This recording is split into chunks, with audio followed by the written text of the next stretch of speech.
4, 5, 6, and we're live. Okay, thanks.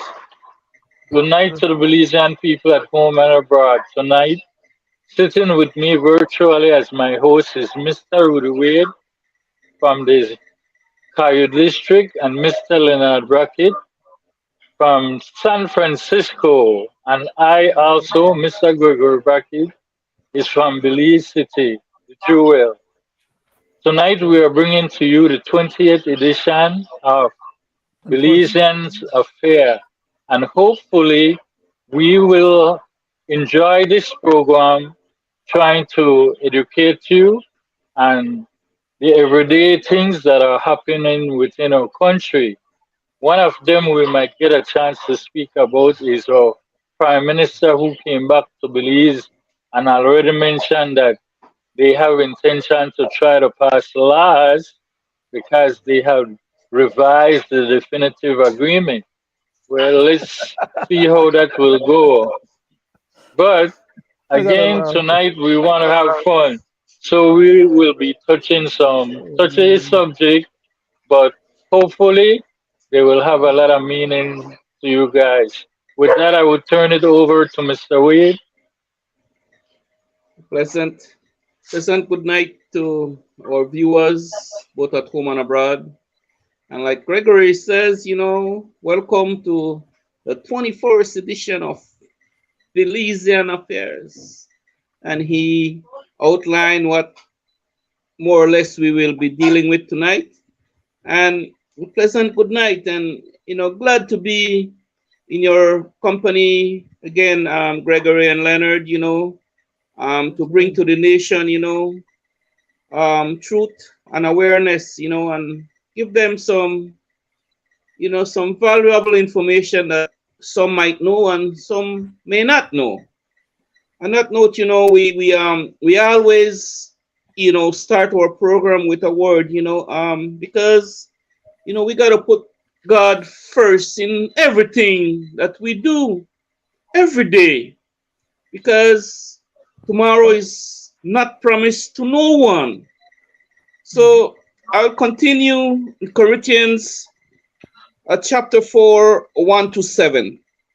It says, Mr. Wade, just before you do, sir, um, can Mr. Brackett introduce himself before oh, you sure, start go right ahead. there? Go ahead. Okay. My name is Leonard Brackett. I'm one of the panelists on the show tonight, along with Mr. Wade, our next panelist, and our chairman for tonight, Mr. Gregory Brackett. I'm tickled with the opportunity to sit beside these two gentlemen of substance and concerned citizens of our country, knowing that we will be dealing with some significant substance tonight. And hopefully, you, the people who are tuning in and eventually do tune in after the fact as well, will derive some public benefit from our effort expended. Thank you very much and good night. Mr. Wade, Back the to you, Mr. Wade. chairman. You can proceed. Yes, sir. Yes, I'll continue from Corinthians, like I said, chapter 4, 1 to 7. It says, this is how one should regard us as servants of Christ and stewards of the mysteries of God. Moreover, it is required of stewards that they be found faithful. But Amen. with me, it is very small. It's a very small thing that I should be judged by you or by any human court. In fact, I do not even judge myself, for I am not aware of anything against myself, but I am not thereby acquitted. It is the Lord who judges me. Therefore, do not pronounce judgment before the time, before the Lord comes, who will bring to light the things now hidden in darkness, and will disclose the purpose of the heart. Then each one will receive his commendation from God. I have applied all these things to myself and Apollos for your benefit, brother, that you may learn by us not to go beyond what is written, that none of you may be puffed up in favor of one against another. For who sees anything different in you? What do you have that you did not receive? If then you receive it, why do you boast as if you did not receive it? That is my reading from Corinthians for you. Thank Amen. you, Leonard. Thank you very much, Mr. Wade. Mr. Chairman, I will proceed with the prayer if you don't mind. Divine loving Father, thou who art our Lord, God and Creator, thou who art the Creator of heaven and earth and all that in them are, into thy hands we commend ourselves once more. We pray that thou mayest continue to guide us, strengthen us, protect us, give us food, clothes, shelter, and all the necessary things that we need in order to live a fruitful and prosperous life. Please bless those who have need of food and clothes and shelter, as well as those who have need of safety. Those who are in harm's way and are being hurt for no justifiable reason, we pray that thou mayest have mercy upon them as well. We pray that thou mayest bless our country of Belize, its people and its leadership, that thou mayest bless this country of the United States, its people and its leadership. Have thy angels abide with us and protect us, not lost from the comings. Save us all in thy kingdom, we pray for Christ's sake. Amen. Back to you, Mr. Chairman. Amen.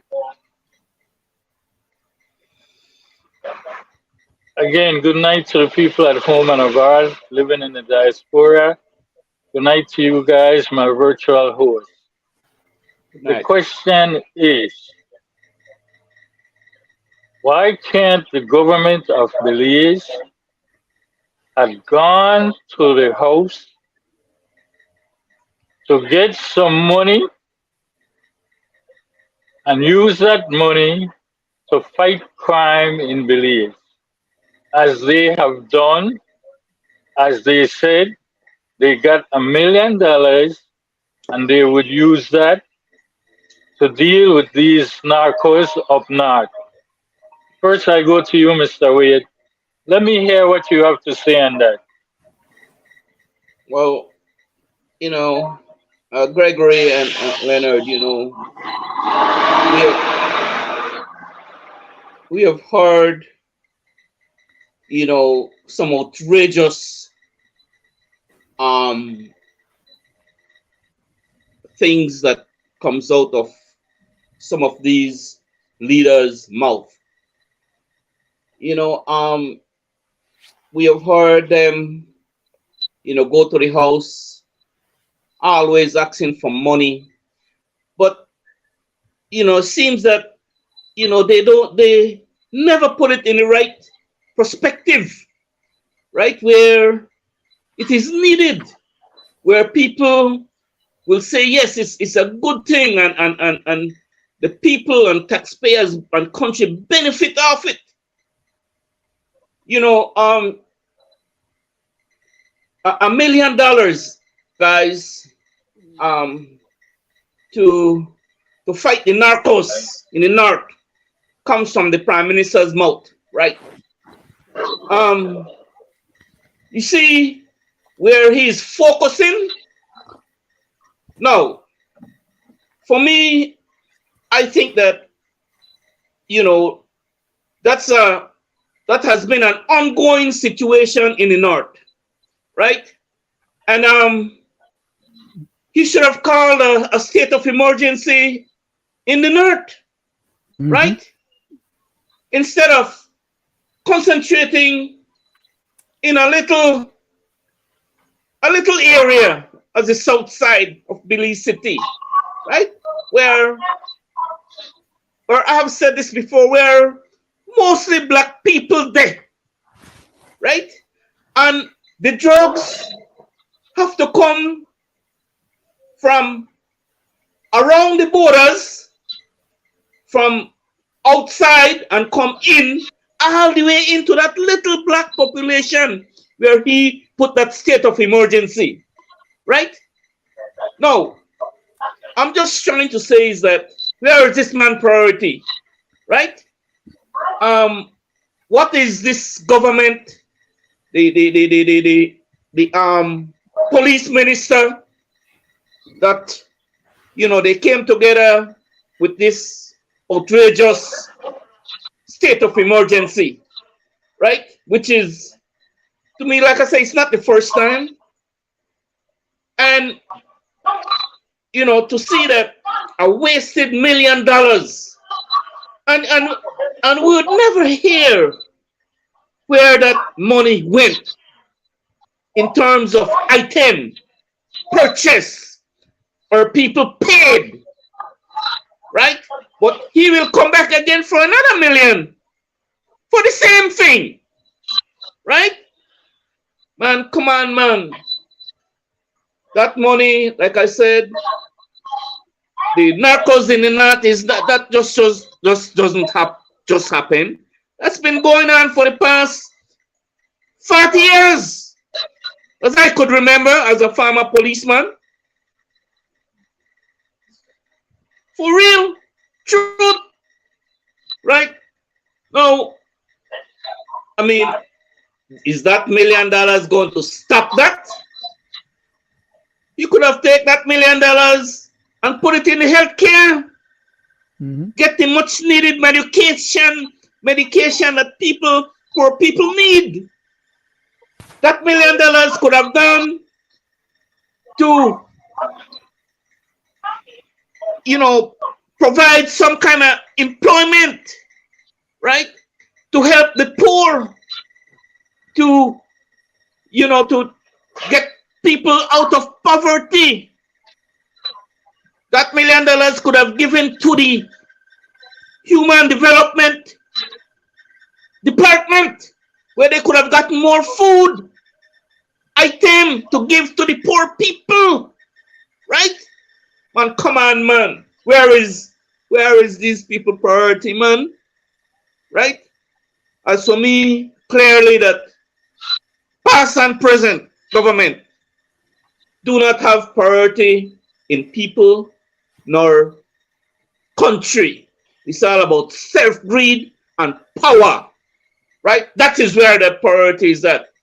You watch when they go to the house every time. It's all about give themselves more power. Give themselves more power, right? These things got to stop, man. And nobody challenges people. Nobody brings these things to front. The ills that these people do on a regular basis. Every week, they go to the house for more money and power. When you have a society that dying for hunger, you have a society that's under 80% poverty. Where are these people living and say that poverty is down? These people are out of their mind. They don't walk the streets. I walk the streets. I see poverty, and I see where that $1 million should have went to alleviate poverty. Back to you, Mr. Chairman. I thank you, Mr. Wade. Very informative. Mr. Brackett, let me hear from you before I pass any comment on the question that was asked. What do you think about the $1 million to fight the narcos in the north? Personally, I feel like it's just a shell game, because $1 million to fight narcos in the north is not enough to substantially deal with the issue. The narcos in the north are being sponsored by people who have hundreds of millions of dollars. So $1 million, unless it's going to go to maybe pay some police for extra time, then it's a small little amount. But that very little small amount that they went to the house and got and appropriated.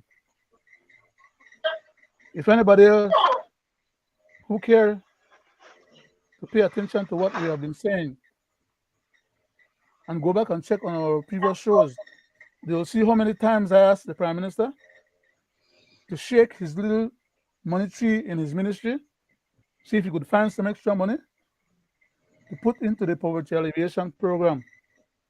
They will also notice that I've asked him if he can't find money in our present ministry to go to the house and ask for additional supplementary in order to facilitate helping some of the needy people get some food.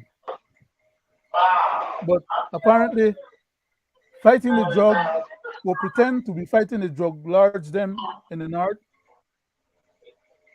Like I said, with $1 million will be insignificant, but they pretend like they are making an effort, when in fact they could have done the same, spend the same effort to go to the house and ask for that $1 million for the drug fight up north, and add one next $1 million or $2 million more for the poverty alleviation process. That's what governance is all about. But you can't do it for certain things and not do it for the other things. You can't pump money into the drug war, for which you should have declared an SOE because it's a war, compared to a war against poverty and people in poverty in the south side of Belize that should have been given that $1 million and more, and for which that $1 million or more could have been more effective in terms of alleviating the stresses in the society. My concern is that we're all being bamboozled and being played for suckers. I'm happy to try and deal with the issue about the Prime Minister just having come back from his trip and to articulate some of what I understand is going on behind the scene that he's not telling the public, because every time he goes and he come back, he doesn't make an adequate report.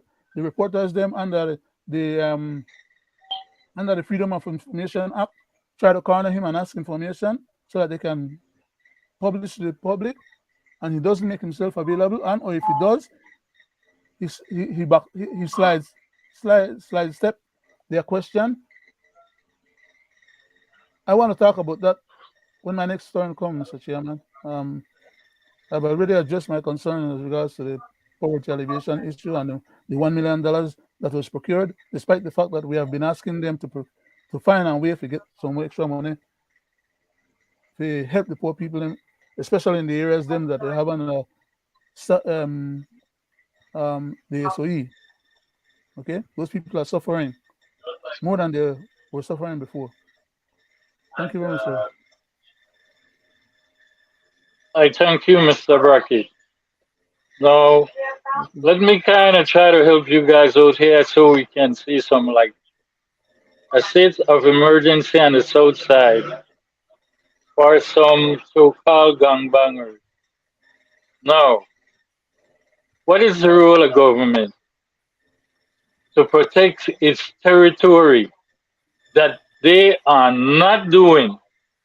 If you listen to the Minister of Defense when was asked about the Sarstoon base and the volunteers that is going out there, he said that he was not willing to send his soldiers out there to put them in harm's way. So the question was and is, what did they sign up for? Not to go to war if there is a violation of our national security with Guatemala? 2, the government of Belize bringing a state of emergency and the Southside people is ludicrous. We have foreign individuals, so-called and named as narcos, who are not Belizean, who can afford to burn a plane $1 million plane, maybe more than that, that will continue to cross in our borders and land planes within our territory because they know that our armed force is not equipped to deal with them. But not only that, because Belize is not acting within the separation of powers, we are where we are today when it comes to that. Because when it comes to national security in Guatemala, if we go to war, it will be the Belize Defense Force who will be sent to defend this country. Likewise, I believe because we have foreign entity trespassing over border lines when it comes to these narco planes and narcos, it should not be the police who is supposed to be involved in that. It should have been our national security force, which is the BDF. The police department and the police force should have been left at home. Gentlemen and people at home and abroad, what is happening in the northern part of this country is more a state of emergency than what is happening on Southside Belize. Because through the mouth of the Commissioner of Police and the Minister of State, Mr. Musa, we heard him said that these young men are doing what they are doing because of drugs. So it's a drug war. So if you cannot stop the drugs that is coming in north, how then will you find a way to curb the crimes and violence that is happening on the south side? You cannot do that if you can't deal openly with where it has started from. With that, Mr. Wade, let me hear what you have to say on that. My brother, you know, and Belizeans, you talk about the words uttered by the Minister of Defense and others about what is the role of the BDF and what is the role of the police department. It seems that none of them know what the role is. In my view, as former police and former BDF, right? I know about a threat from Guatemala. I know about state of emergencies, right? I was, when Guatemala had threatened Belize, I was at the border, dug in a trench with machine gun ready to defend my country. I don't know where the ministers was. I don't know where they was. And I don't know, you know, how they could come up with such an outrageous venom out of their mouth. The BDF is there to defend any external aggression. That's their job, right? The police is to defend our internal aggression, internal, right? So when he gonna utter that venom that, you know, about the forward operation base, it's the BDF should be there. You know, man, anyway, but these guys have a lot to learn, and I don't know where is their will. I don't know what is their intention. To me, their intentions is no good, right? They are just there to get a salary every 15th and ending, right? That is all they're there for. None of them have the heart, nor the soul, nor the fortitude to want to defend this country. In fact, the BDF is in no position to defend this country. In my view, right? That's why I've always said that that agreement when Belize became independent and when the British left, it shouldn't have happened. Shouldn't have happened. That should have been a total different negotiation, right? In my view, and what I know, because we cannot defend ourselves. We cannot. I like to ask the Minister of Defense if he think in his wildest dreams that Belize could defend its borders. If in term Belize and Belize only, the BDF and BDF only could defend this country in terms of an external aggression from, well, an aggression from Guatemala. Because they are the only one that are aggressing us over my years living, right? And they will never stop, right? So these leaders, they need to get a grip of themselves, man. You know, that's my take on that. Go ahead, Mr. back Weir. in there, Mr. Weir, before I go to Mr. Brackett, I will be the first to tell you that when we got our independence, we got it under the Commonwealth. And even when the soldiers left and went back to the UK, we still had 4-point-something billion people that is standing with us in case Guatemala wanted to invade. And I'm sure my cousin quite knows what I'm speaking about. Because past and present government has used that against the Belizean people as to make them believe that if Guatemala would invade, that the UK would not come to our rescue. But they are not telling the people the truth, because that is why we have a head of state. And that is why the Queen's head is on our money. So don't let them bamboozle you, the people, with lies, because we are still protected under the Commonwealth. And I'm saying this because right now happening today in Africa, country named Niger, who got its independence in 1960 from France, the same way like Belize got ours. They had a coup and the armed forces took over. And you know what is happening? The French is threatening them that if they don't restore the democratic government, they will invade and take back their territory. So now, Belizean people, I want you to listen carefully to what I'm saying, because we have a government bent and trying to lead this country into becoming a republic through constitution reform, not knowing that they are doing sedition against the crown.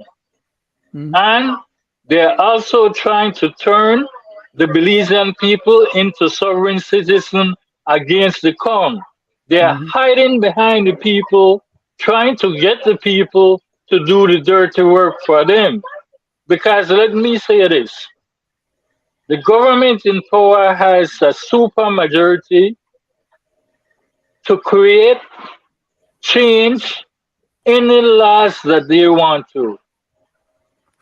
The only thing that they cannot do is violate the basic structure of the Constitution, which within lies the fundamental rights of every individual, the people.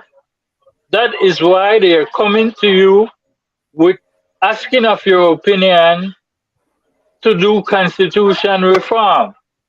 Again, I say, be careful, because as Mr. Wade said, he wanted to know if the BDF can defend us externally. If Belize become a republic, through the way this government is trying to do it, mandating themselves, we will be left without the protection of the Commonwealth. Because Mhm. I will say this again so people can understand. No country can give another territory or country independence unless they have a navy or an armada to protect themselves. Now I go to you, Mr. Brackett. Just before Leonard, can you give me a Yes, minute? sir. Yes, sir. One Go right ahead. minute. Go right ahead. I want to ask this government and past government.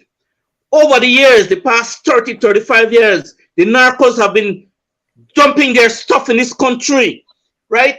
And some of these stuff comes with money, live money. Mhm. Where is the money? You never hear.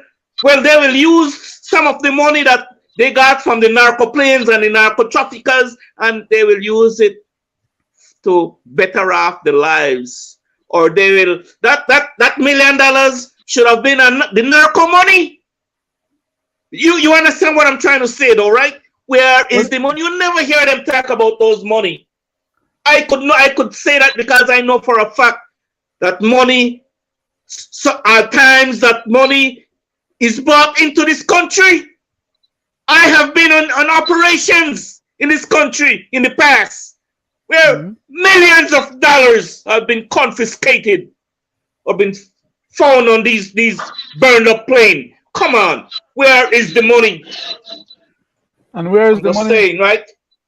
Uh, and where is the other money from the planes that they sell to other people, or that the narcos then come and buy back again?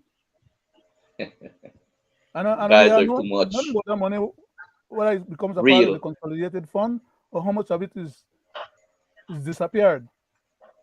But back to the point, uh, as my cousin Greg was stipulating, Mr. Chairman,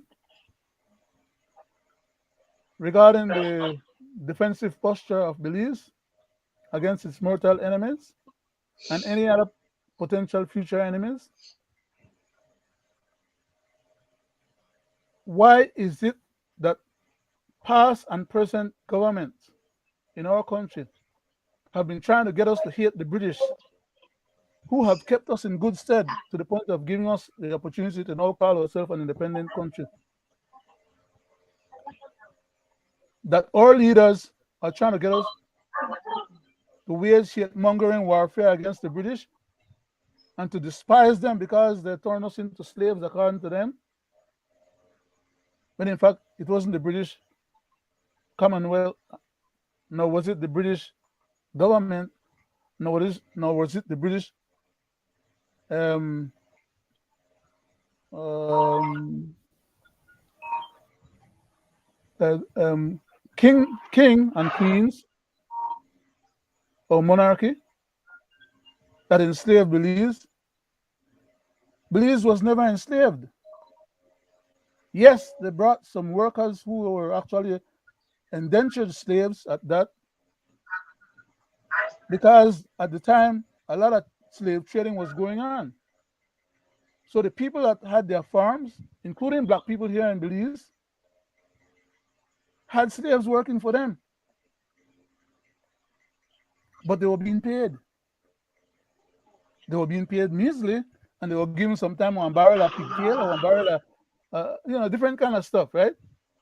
There was a trade going on, and people used to trade their labor, the food stuff, and other goods.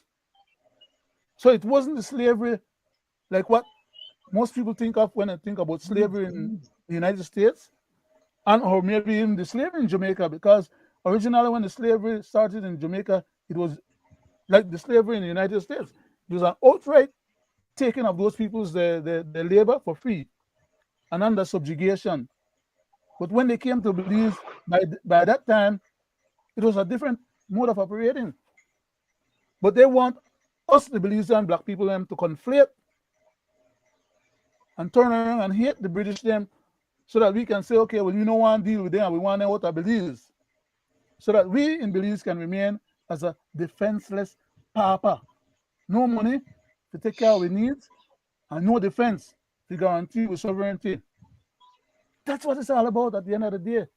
But it's all a bunch of hijinks and bamboozling that they're doing to the people.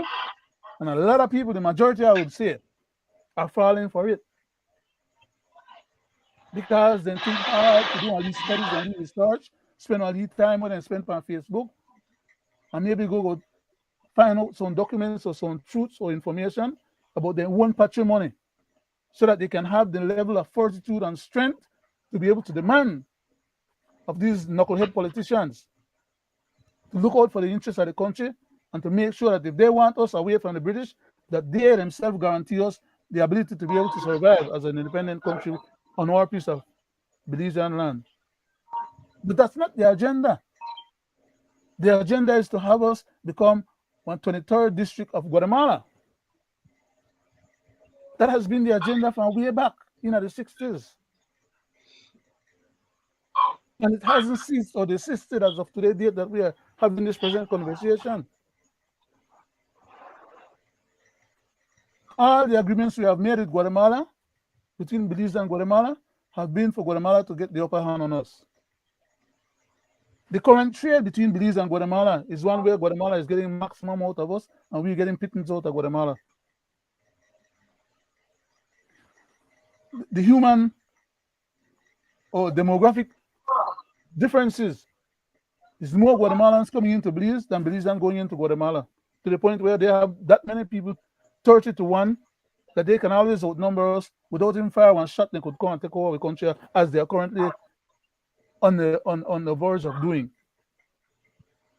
Including the Salvadorians, then know they're claiming that, well, Bukele is right for wanting to join up the whole of Central America now.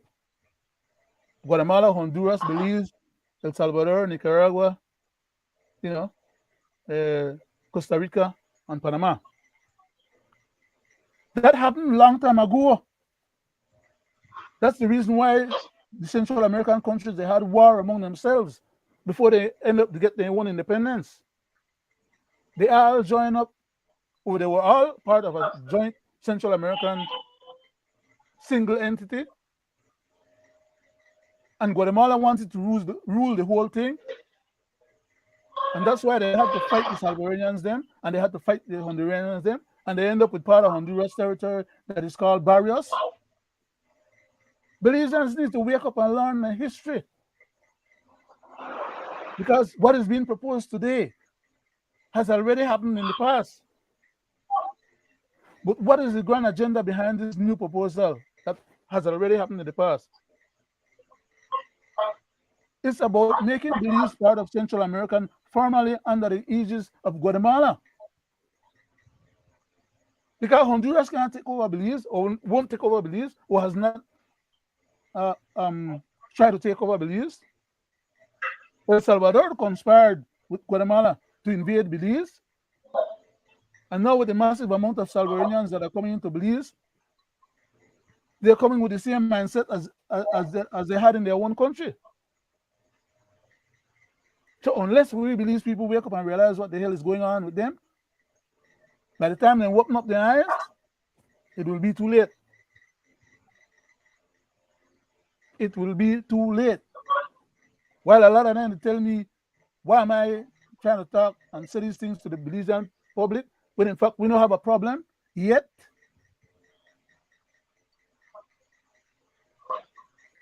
They have no knowledge and understanding, and the few that do have a knowledge and understanding of what's going on and what is projected to happen are totally indifferent because they are in on the game.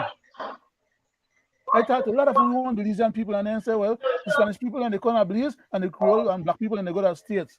So they know, man.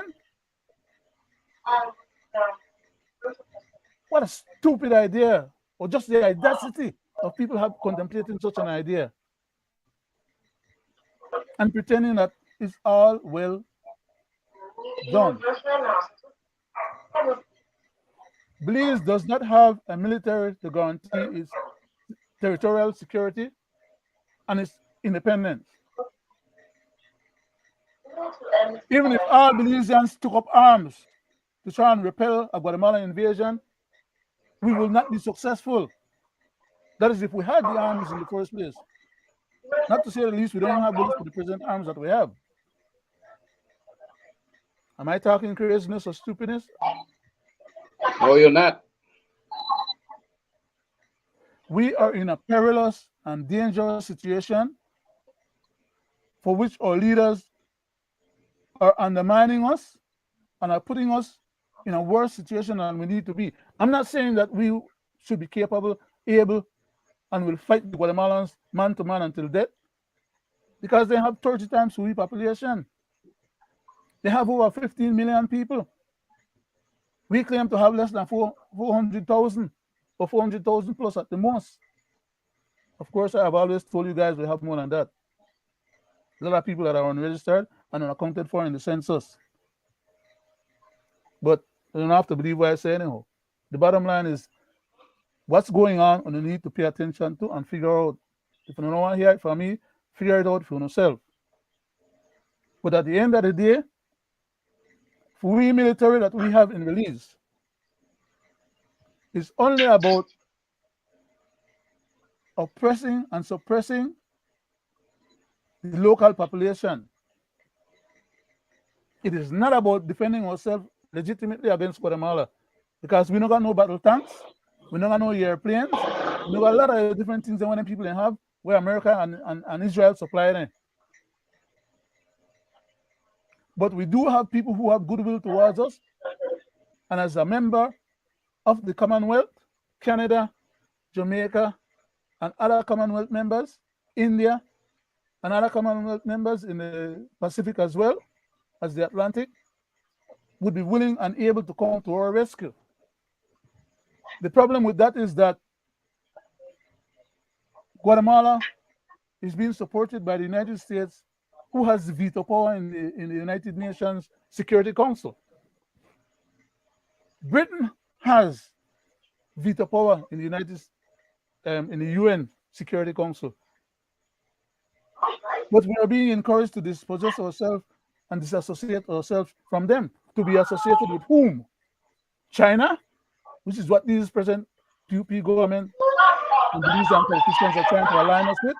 What the hell do you think will happen if we align ourselves with China and Cuba and Nicaragua and Venezuela and all the other anti-American government countries then? First thing what happened to we? The economy going south. You know why? Our money is pegged to the American dollar. And we have less than $500 million as our guarantee under that situation. You know how easy it is for the Americans to stop the tourists going to Belize and make the economic collapse? Then they have to freeze $500 million. Just issue an order saying that Belize is a territory that is not acceptable for American tourists to come anymore, and ban them from coming here or coming to Belize. And the economy goes south. And America has what you call the Southern Command.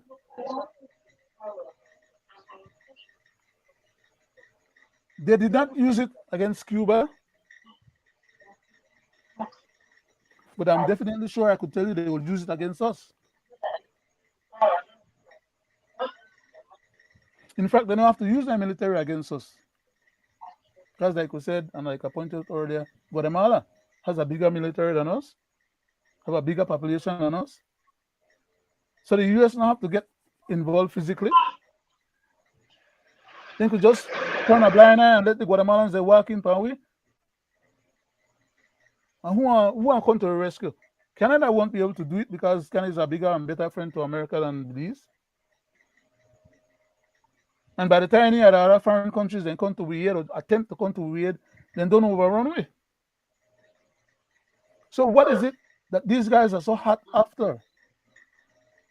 To use our government powers to disassociate us from a stable currency and a stable territorial integrity,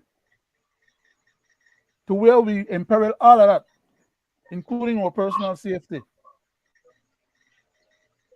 Because when the bullets can start fire, I believe, if and when that situation ever develops, God forbid it doesn't, you think any of the present minister then wife, then brother, sister, cousin, uncle, aunt, or any other family members or friends come pick up any arms to defend free country?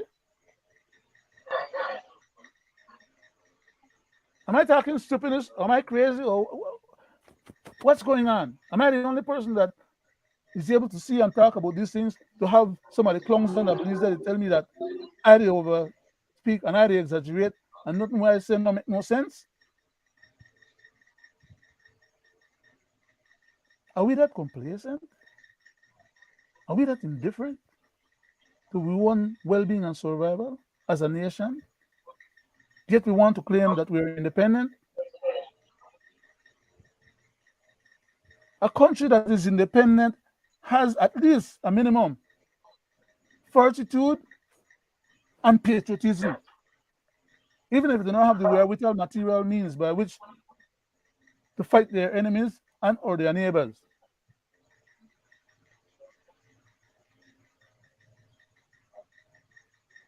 Mr. Chairman, I don't want to belabor the point at least anymore. I'd just like to yield back Mr. Brackett, I thank you for your comment. And I would be the first to say this to you and the people at home and abroad. Take a look at what is happening in Ukraine and take a look at Taiwan. But I will also say this.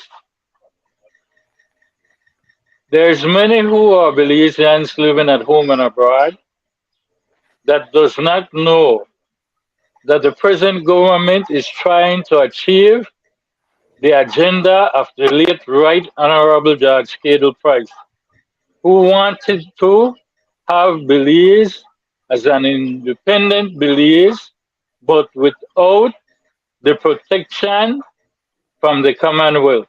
Meaning, from day one of independence, he wanted us to be a republic. But we as Belizeans are working within a double whammy. Because we have Guatemala on the outside, and we have the enemy on the inside, which is the past and present government. Past and present government has used these people, give them citizen and land to win election. The enemy within. The past government has even violated our constitution against us to line with Guatemala, violated the Constitution in the 7th Amendment against the people living in the diaspora to ban them from taking part in a referendum. And then here we have the present government who wants to do constitution reform, who is hell-bent on becoming a republic, and is also boxing out the people in the diaspora under the 7th Amendment, even though they want to go there to get their opinion on what changes they want in the Constitution. How ludicrous. Because they know if a referendum comes, they will not be able to vote. So we are working with the enemy within. We have enemies within, that is our past and present government, who is hell-bent and helping Guatemala to succeed. And all these, some of these measures are done under what? The Secrecy Act. Secrecy Act in violation of the Constitution under the Freedom of Information Act. Right. Now, guys, I would like to change this from that subject to move over a little bit about the state of Belize and this SOE. Now we can see that the government has had third parties at home and abroad trying to educate the Belizean people on their fundamental rights of the Constitution. Now, I'm bringing this subject up because today I saw where a policeman violated a citizen right when he openly in public slapped that man. Now, I don't know if the police force don't know what the law of the land is, or they're not being trained adequately in the Constitution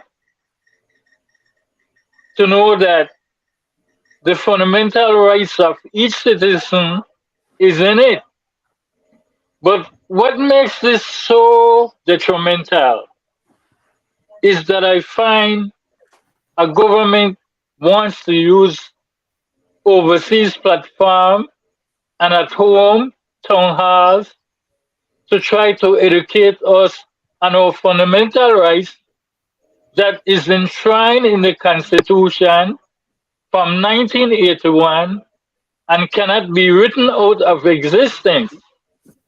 Mhm. But I would have thought the right individuals for them to teach the fundamental rights of the people is they themselves and the police force who took an oath to the Constitution to protect and serve.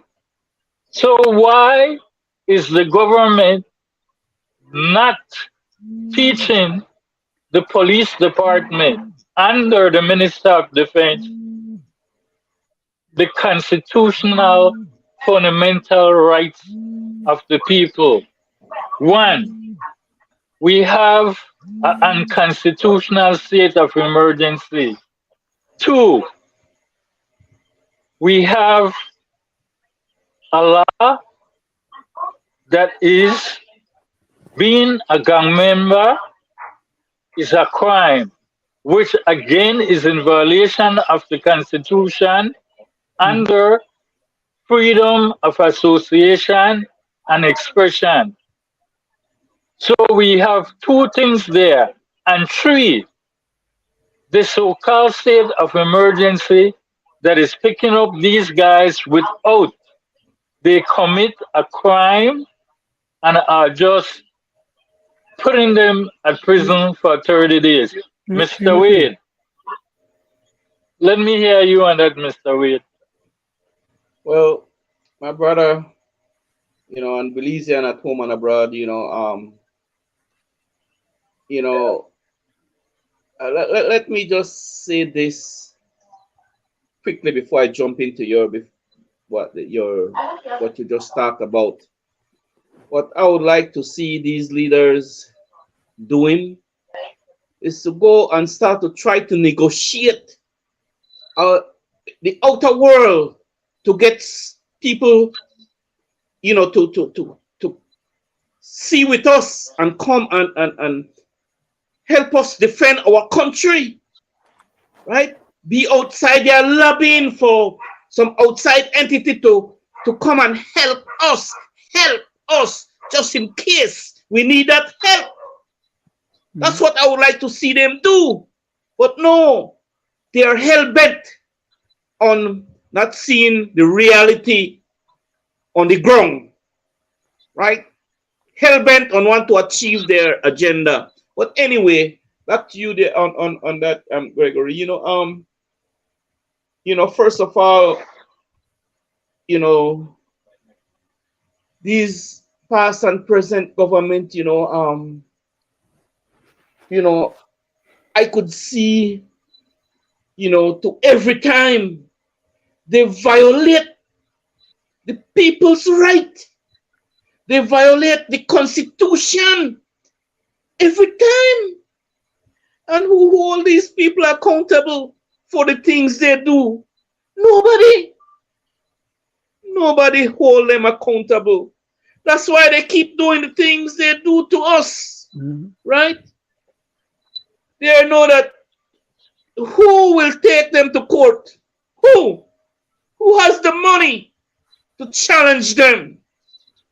They do it because if they even get challenged, it's not their money. It's not the PUP money. It's not the UDP money, right? That's going to defend. No, it's the people's money, taxpayers' money. So they keep doing the same thing over and over to us, right? And we do not hold these people accountable, man, right? And they will continue to do it to us, right? You know, it's a shame. Like you talk about the state of emergency, right? You know, what is their agenda for doing that? We came up with different scenario and what we think, right? I had mentioned ethnic cleansing, little by little. I'd mentioned that. And if you want to question me, I could show them why I comes to that terminology, right? In saying what I say. And I'll take them back for the past 50 years. But, you know, they're hell-bent, you know, to, in my view, to achieve their agenda in, you know, lying to the people. Just like you says, Gregory and Leonard, consultation means a yes for them. Go around consulting, well, the people say yes, we consulted them, yes, so we could go through and push our agenda. Because the people said yes, we consulted them. That's their main thing, you know, right? When in fact, who they consulted and what message are they taking to the people?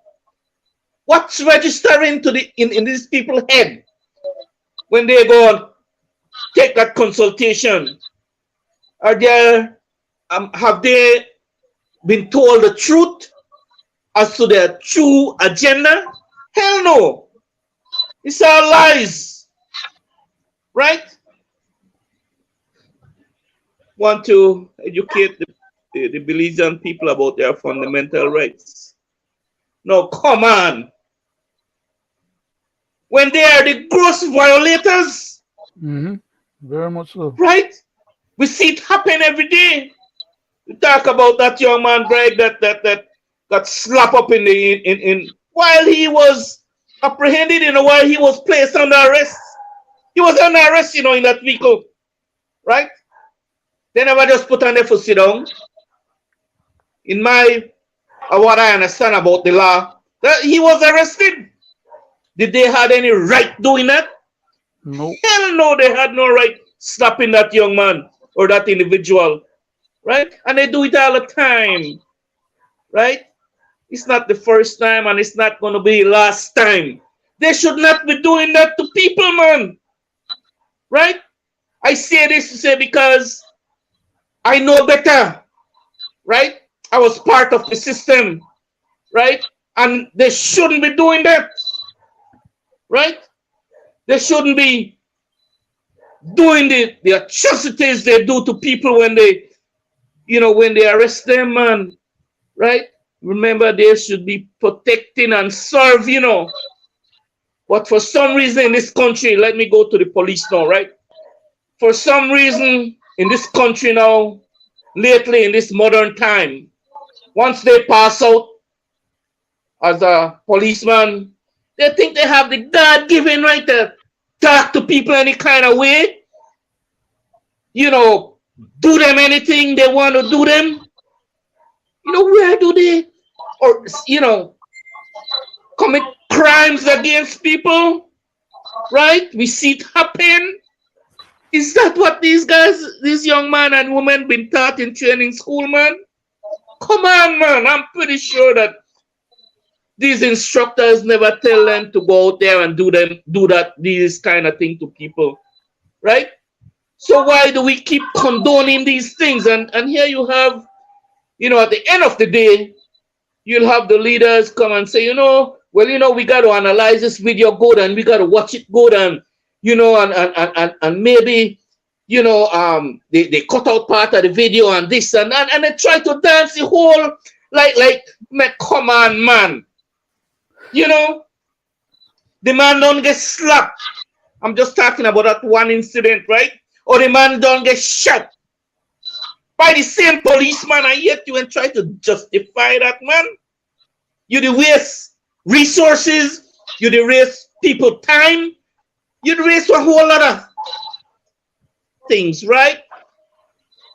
Come to the people always, man, with truth, man. Right? If you're bad, you're bad, and if you're good, you're good. And if you go against the police protocol, right? If you go against protocol, you should be kicked out of the police force. Why you keep condoning why these people are being condoned? These same violators, right? Just make the police force look bad. Like I always say, you have good policemen and you got some criminals. I've always say that. Bad, outright criminals, right? Shoot a man in the back, you know, or you want to tell a grown man to coin or stop do this or stop, man. Come on, man. Is that what your father taught you? Is that what your parents taught you? Come on, man. These things really upset me because I see it happen and it's not supposed to happen, right? You know, and they keep doing the same thing over and over. The people, right, need to stop, right? And that's where we at, right? Bad message. Weird. Bad messages. Mr. Wade. Have been. Mr. Wade, you are right when you said, you are right when you spoke about ethnic cleansing, because I can prove it to you tonight, and I will prove it. What color race is all these things happening to? The black people, right? The 98%. Black people in Belize cannot move forward. Design a system designed to keep them back, and they will continue live in poverty. The ex-acting Chief Justice could not become the Chief Justice. They brought in a foreigner. The councils that we have that are not getting adequate salary, the stevedores who cannot get their money, the police department who we need a state of emergency again because they are acting just like the so-called gangbangers. Yep. In fact, there is no difference. They are in association and they do showing tattoos, which is freedom of expression. So what is the difference? And to tell you guys, the court struck down the claim from the government with the Caneros against ASR, BSI. They do not have to pay the cane farmers that added money that the so-called Minister of Agriculture had get up and told them, if you don't want to do that, then pack up and leave Belize. The court struck it down. Now to you, Mr. Brackett. I'll take up the last item you touched on just now, but I do want to make sure I don't miss out on some of the previous points that you raised. In regards to paying the Caneros then, it just means that ASR is now put in a position where they can sift the Caneros even more. They can be claiming to have more expenses than they do have, or they can claim to have the right to the bagasse not being shared when monetized. And they can do a number of different things because having won this one case, the cane farmers are not in a position to be able to be fighting cases one after the other. But the BSI as an entity, because they have lawyers on retainership, can play their power plays now and move forward and do additional harm to we cane farmers community, and especially to the two northern districts who depend on cane farming as their main sustenance. I'm not sure that the cane farmers have the resources, or that the government will put the cane farmers problem on the government back and use the resources of the government treasury to fight for the cane farmers so that they can have a chance to go and have a judicial review on that case under the condition of an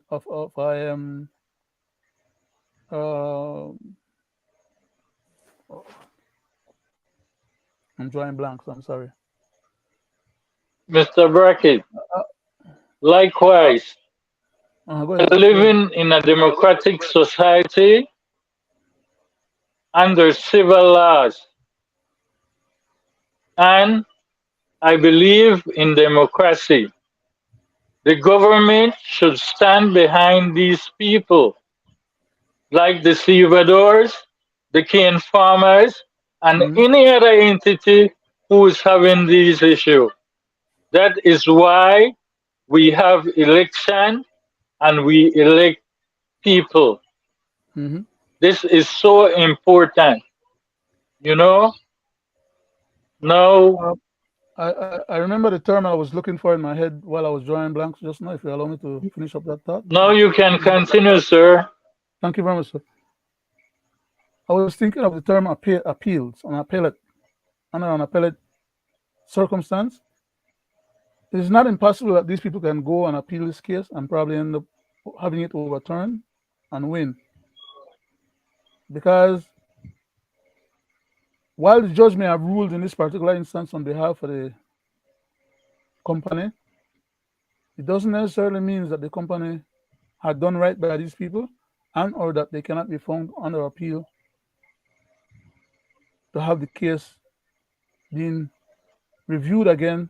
Right. Order the Supreme Court to review it again with specific things that maybe might have been left out or oversighted. Because judges do the same thing. That's the reason why I have an appeal court. And that's the reason why, besides the appeal court, you have the final court in the Caribbean Court of Justice as well. That at different levels, the court will rule one way, but are subject to being overturned by a higher level of the court system. And all I'm saying is that unless these people have the support of the government, they're as well as cooked. And they wouldn't be. Well, as I said before, we're living in a civil society and a democracy. And I will always stand with democracy. I brought this up because, again, I'm speaking about the designer system designed to help some people and let other people drop by the wayside. Because if you recall, the stevedores had a signed agreement with this corporation for that sugar under the then Prime Minister Said Musa. The present Prime Minister in the House okayed the moving of the sugar down south. The present government, after a tribunal had made a decision, refused to, by law, make sure that the Ashcroft regime paid the stevedores. So I'm saying that when it comes to the discriminated part of people in this society, it only works for some individuals. And we know this because the stevedore should not have to go back to another hearing by a tribunal. That is my thought on that. That's double jeopardy. It is, That's what Mr. the Wade. legal community would call double jeopardy. You're so right on that. And to You're say so right double on that. jeopardy, let me say this. Mr. Underwood, he was picked up for being a member of a gang. Which was illegal. He has a court case that he will have to face. If he gets bail, it simply means that there is not a verdict passed down on whether he's a gang member or not. Now, to hear the commissioner of police says, well, if he get bail, I will arrest him under SOE, is not even double jeopardy. It's in violation of his constitutional right under innocent until proven guilty. Exactly. Even though that law right there is unconstitutional under freedom of association and freedom of expression. Okay, Mr. Wade. You're so right on that, Gregory, right? You know, we talk about ethnic cleansing and we talk about, you know, where we think that the real state of emergency should be. And we talk about equal rights in this country, right? I would say that by now, at this day and age, that the Belizean people, you know, would see that the system that they always elect do not work for them, right? I would say by now that the system that they always elect always come to them when they need power. And we would say by now that, you know, the people of this country, Belizean, would say now that, wow, we are nothing but accomplices, right? Because a lot of things that happen to us in this country, we create it, right? And I say this because I see it, and you know, I want change, right? But do other people see it? I know they see it and they feel it and they live in it. But what is so hard for them, you know, to step out of that red and blue thing, man, because they are the one that have us where we at and in the conditions that we are at, that we are in, right? You have good people come to us in this country and ask for their support for change. But do you think, and I want to say something, but I will defer from saying that what I wanted to say. But I would say, you know, we'll say by now that you know, our people had taken enough lick, man, you know, had suffered enough, right? My grandparents suffered under the hands of People's United Party, right? Yeah, passed on. My siblings, my parents suffered. Nothing but suffering, you know. I'm telling you, right? do these leaders see what they do to people?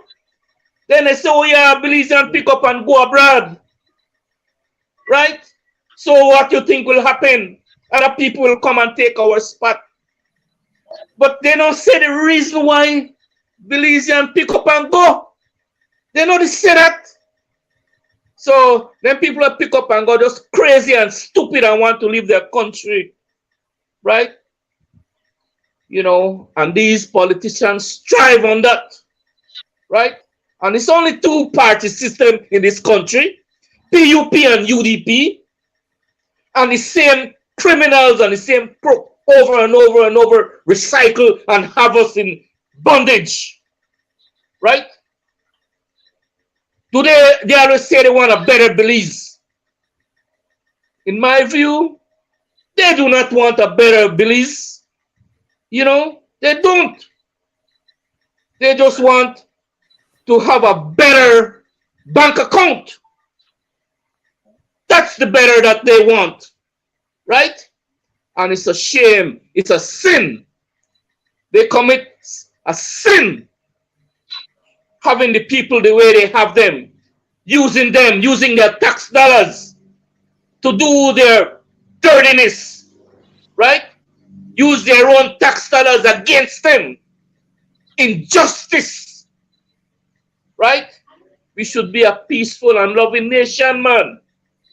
Look how they encourage the system, the police force, to brutalize its people, to kill, commit murder. And what happened, right? They have super majority in the house now and past and present. They could make laws, guys, to do right for people, to do right when the powers, the people we elect to protect and serve us commit crimes against us. They could do right by making laws for that not to happen again, but that's not in their DNA, right? This is the way they want to keep us, right? And another set of politicians will come in, right? And carry on the same mantra. Same thing.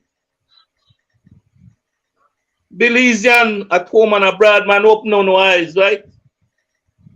We want to die and leave this kind of atrocities in our country? Huh? No, man, wake up, speak about it, talk about it, tell them about it so they do better. Right? They're hell-bent on achieving their agenda, right? And nothing will stop them. The Port War, nothing will stop them. They will come with another version. They'll just swing it around and they will get what they want. The Ashcroft guy says they were looking for their retirement benefit, right? That's what they're looking for, right? You see what they're doing to us, right? You see what they're doing to want to turn this country into a republic. That's what they want, right? I wish them the best of luck, right? I wish that they live to see their agenda pushed through. Hope and pray. But, like I say, I call on the Belizean people to wake up, right? Enough of the suffering, man. Enough. Enough of the injustice. They just imposed another $1 on the fuel, right? What the hell is wrong with these people, man? Huh? And who talks about it? You hear the media talk about it? Right? You hear anybody talk about it? Hell no, they don't, you know. Like we're like zombies. Talk about price gouging. It's still happening. Right? You know, like I say, you know, nobody have the interest. None of these elected leaders has the will to want to help the Belizean people, man, out of this bondage. Mr. Wade, let me answer that for you before I go to Leonard. Mr. Wade, I said something before on more than one platform. As educated as one may be, it does not mean that they have the capacity to run a country. It is showing. Now, to piggyback on what you just said, take a look at the foreign minister.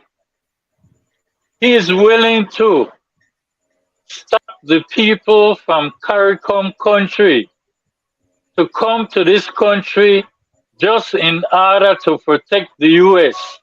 And you know what? One of those countries was willing to go to war for us if Guatemala wanted to invade in the name of Jamaica. Right But on they that. don't have a problem bringing in 160,000 South Americans. Number two, our Prime Minister. Our Prime Minister went to the House, did amendment into law to have constitution reform, and is using it for a mandate, as though he's mandated by the people to do that. But yet, all these he's trying to do and not waiting for a verdict from the ICJ. He's not even interested in what our learned attorney, Mr. Jarasowicz, had to tell him and a legal opinion. But yet, as you said, they have a super majority, imagine, to make laws that can curb crime. But yet, Exactly. the law that they want to make is to pass one for a definitive agreement. Now, how ludicrous, Mr. Brackett. Yes, sir. Thank you very much, Mr. Chairman. As regards to that definitive agreement issue, we flagged that pretty good the last time, or the last few times. But it appears that nothing that we said or anybody else said is intended. I shouldn't say intended. Let me take that one back. Apparently, it's going to make a difference to the Prime Minister's objective, which is, as he said in his own word, to renegotiate some agreement to where these people are going to get their port.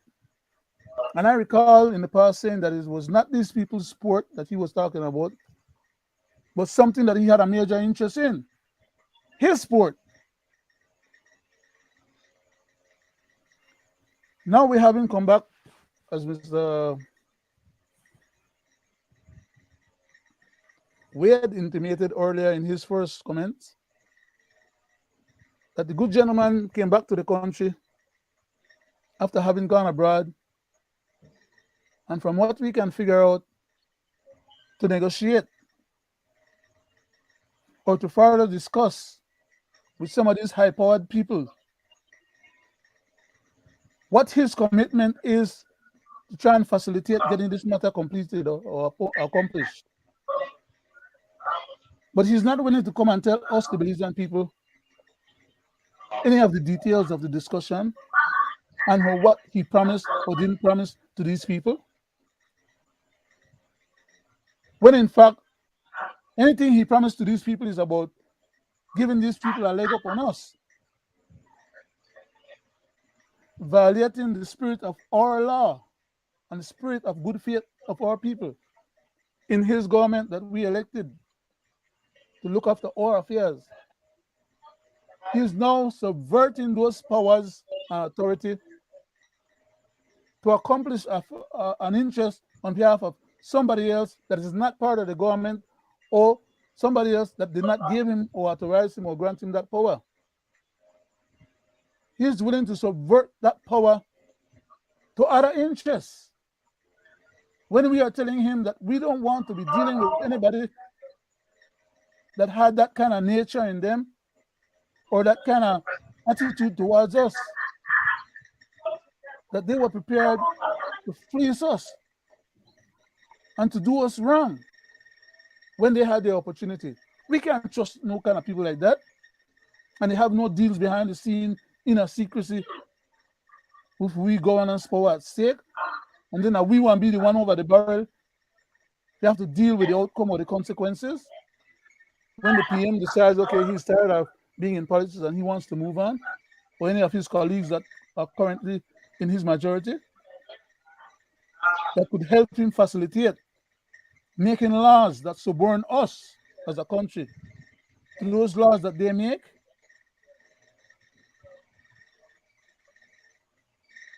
Is this man stupid or just ignorant?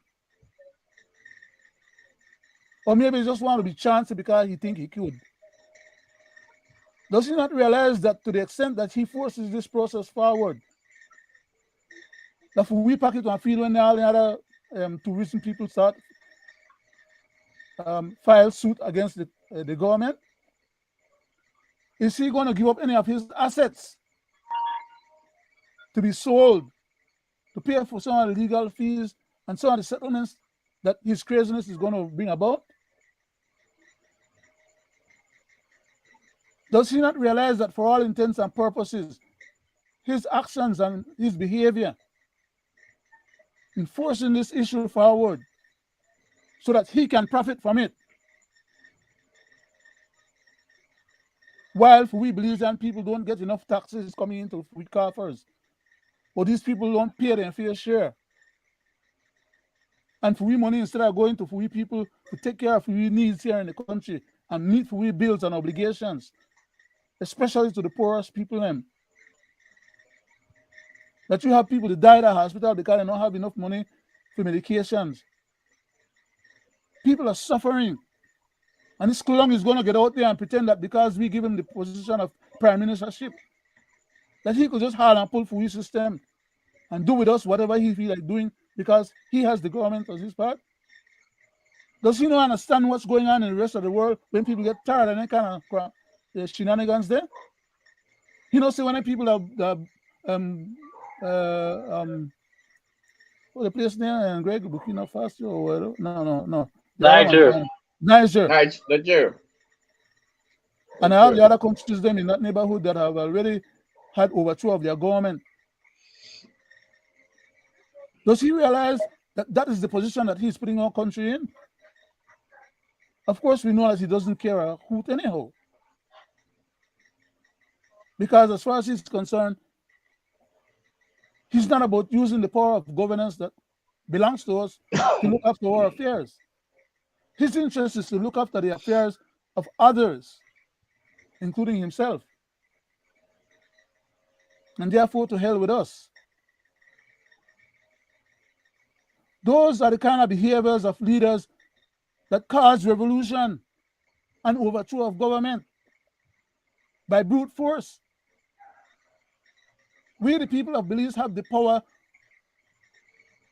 We don't even have to overthrow militarily the government. 20,000 strong to have a declaration of no confidence in his butt. Even if his colleagues don't want to pass a no confidence vote against him.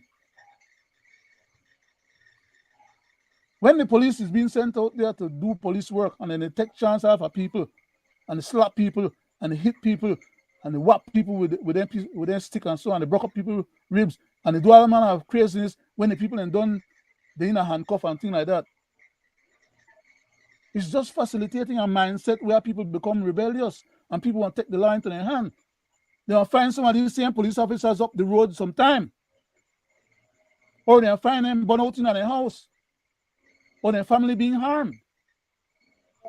That's the mind of the people who, when they get to a certain stage, I can't take no more.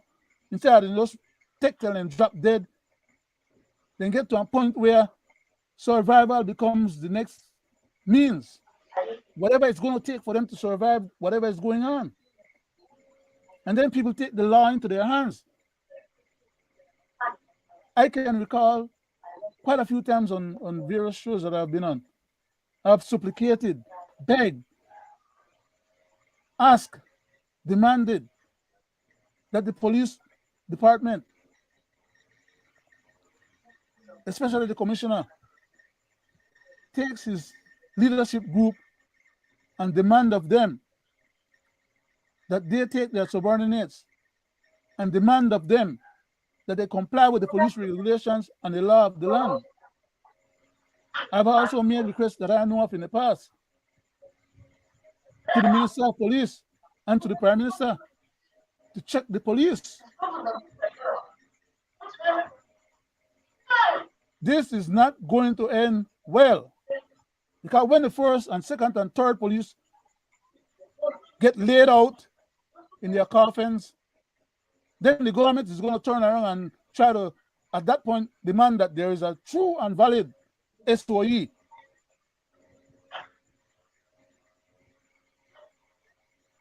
We shouldn't have to come to that people have to take the law into their hands. But we are quickly getting to that point. People are fed up. People are tired. You don't believe me? Ask them people from Orange Walk. Ask them same people from the gang group, then where they try to suppress and oppress, because you feel like, okay, they're an organization that could have long arms, reach out into the society, and they have people that get killed for a few dollars. Being a member of a gang is not a crime under the current legal system, under the present constitution. Because if that were to be the case, then all those police who are committing crimes and who are members of the police department, as an organized group, as a gang, I may say, deserves as well to be arrested under the gang laws. A lot of them have tattoos. So if you arrest people just because they have tattoo and because they have gang membership or whatever you could claim on them, and I've already pointed out to you guys that the Constitution says that those gang laws that is in place right now are unconstitutional and should not be used against nobody until they could go back and perfect them or do it right. You can't arbitrarily and capriciously decide you want to take somebody into custody for 30 days. When the legal system says that within 7 days' time of you arresting somebody for articulable probable cause or for a real crime, you have to allow them to get bail depending on the type of crime, or you have to allow them to be able to get the legal services, and within 7 days' time, you have to file the proper documents to them so that their lawyers can follow through with the case and proceed with them through the courts. You can arbitrarily just pick up people for 30 days and put them to sit down for 30 days. You're violating their rights. You're being a scofflaw. You're not acting as a police officer or as a police department or as a government should be acting. And then the Prime Minister will say, well, they have to do that because they need to. Where the hell did he get any kind of idea from? Nobody in a government can tell her that that's wrong. And even having those kind of thoughts is tantamount to contempt of court or an abrogation of his sworn duty to uphold the Constitution. So when you make any kind of stupid ass statement come out of your mouth for, but they have to do that because they have to do that. How it sounds for me to say that you have to abide by the law and you should have to go and do your job and collect the people who commit the crimes and not try to impact that negative effect on everybody else just because they're living at the same neighborhood. That is craziness. You can't hide behind one to be a legal law official or claiming to be under the legal system. You're empowered or entitled to break the very law that you're supposed to be upholding. So, Mr. Prime Minister, the least you could do, apologize for making a mistake or a misstatement. We all know that you're too small for that. You cannot be found to be apologizing for wrongs that you do. Leave the apology aside. Do your job. Demand that your police minister and your police officers, them commissioner at that, release them gentlemen and go back and perfect or correct your SOE, and then whoever violates it can be accounted for under the law. But you can't use the law and under the color of law and they break the law. That's a bunch of hogwash. And then they turn around and they boast about it. Right in our face, as you constantly do. You constantly make statements to not comport with the truth or with the laws. Then you go along and try to make arrangements as far as we could figure out to make you go ahead and get people in our cabinet to agree with giving these people another agreement. And that you know will make the agreement be any worse than the previous ones then. We don't want you to be making any damn agreement with nobody else. Because we don't trust you anymore. We don't have any confidence in you anymore. You screwed up big time and you lied too many damn times about it. And you spend your money to get lawyers to give you adequate advice and then turn around and spend money and give the previous liars information to the second liar to make the next second liar trust the previous liar who was actually giving you proper recommendation. And then you turn around and try to push that thing on the man's face to say that the man never know what he made it do, or he never answered the question that was asked of him. You embarrass the man in public and then relate to the man with a level of disdain and expect that the gentleman is supposed to still put his heart and soul out there to defend for we country for we. You're an idiot. You behave like you never know damn sense. And the problem is that you have we powers in your hand.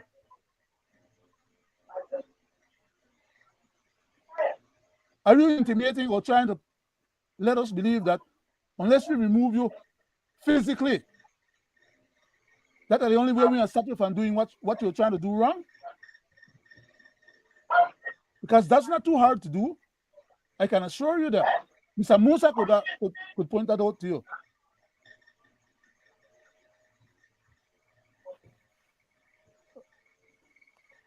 Well, gentlemen, I thank you for sitting virtually with me. I thank the people at home and abroad for tuning in and listening to us and this Belizean affairs. And I would like to say thank you again to my virtual host. And I would like to say good night to the public. And I will pass it to Mr. Wade for his closing. Secondly, to Mr. Brackett. Mr. Wade. Well, it's always a pleasure, guys, to sit with you guys and have a healthy discussion as to what's really going on in our country. We tend not to talk about other countries because this is where we are living. This is what is really going on in our country, and we try to educate the people, and we try to talk about the things that we are seeing wrong, and we offer solutions, right? Why we're Belizeans, we're taxpayers, and we're voters, right? So, some might say, who give us that right? Well, I just laid our rights down, right? Why we say and do the things we do, right? That is our right, and this is how we bring it out. This is where we come and we discuss, the wrongs that the elected officials are doing to us, right? We discuss it, and we have no problem discussing it because it's real and it's true. No, so I would like the diaspora to be more active in what's really going on in our country and learn the truth of what's really going on in our country and start to hold these elected officials accountable. And lastly, I call on our people, our people at home, I call on them to speak out, to stop this yesa thing, and to stop this measly hands out, and start making demand.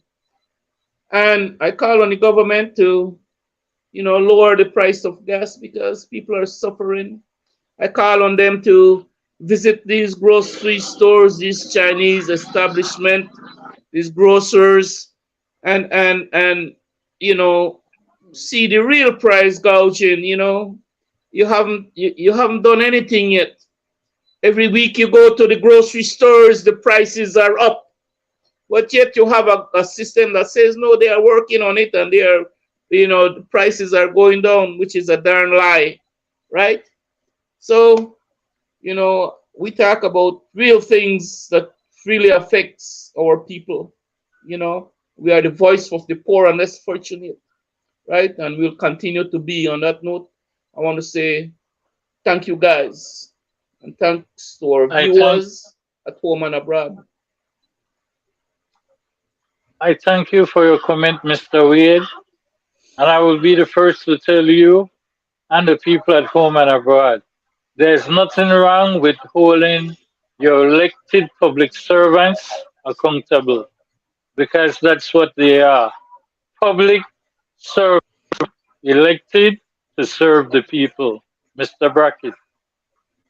Thank you very much, Mr. Chairman. I'll try and make it short. Time has already expired on us, and so therefore I'll try and make it short. Prime Minister Briceño, this is for you, sir. We entrusted you with our powers of governance because you came to us and pleaded to us to give your party and colleagues a chance. Because of the dastardly conduct on behalf of the previous administration and the way you were portraying yourself to be in alignment with the people's expectation, we bent over backwards after having mistrusted you from the previous administration, wanting to give you a fair shot to do it on your own and within your own capacities. We went ahead and entrusted you with those powers. Never in our wildest dream did we thought that you was going to be so conniving and so hard pressed to the point where you would be willing to mistreat us, abuse us, and do all manner of evil things that you have found to be doing to us, especially as of recently. We pleaded with you. We begged you. We supplicated. We did all manner of gentrification. I'm using the wrong term. Let me not even go. Of trying to convince you that you was capable of doing right for us, and we were hoping that you would have done right for us. We have over 24 different major failures that you have committed within half of a term and still have another half of a term to go. And for whatever the reason, you are giving us the impression that because you have those powers in your hands, you are going to go ahead and use it come hell or high water, and to hell with us and what we are interested in or what we wanted to do or not do. Because having given you the power means that you're going to decide to use it against us if you want to, because there's no consequence to be had. I personally beg to differ as far as the consequence to be had is concerned. And I want to say to you, sir, stop abusing us. Stop it. End of my presentation for tonight. I thank you guys again, and I hope we have been of good educational purpose to the community at home and abroad. And again, I hope they will tune in with us on Wednesdays and on Fridays. I thank you guys and have a great night. Thank you, Mr. Good night Chairman. to you guys. Good night. Great program, and wish you guys the best. God bless Belize, and God bless you all and all Belizeans at home and abroad. We're going.